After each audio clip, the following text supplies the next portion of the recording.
పెట్టి పూజ చేసి గడ్డి మేపి పాలు తాగి వయసు ముదిరి వట్టిపోతే గోవు తల్లే కోత కోత.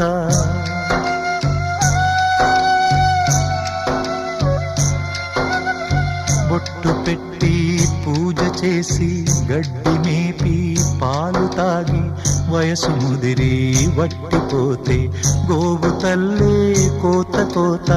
విత్తు నాటి చెట్టు పెంచితే చెట్టు పెరిగి పళ్ళు పంచితే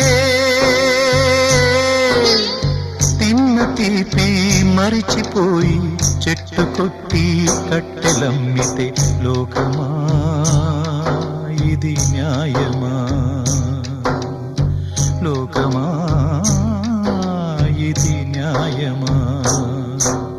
సృష్టికర్త ఒక బ్రహ్మ, అతనిని సృష్టించిన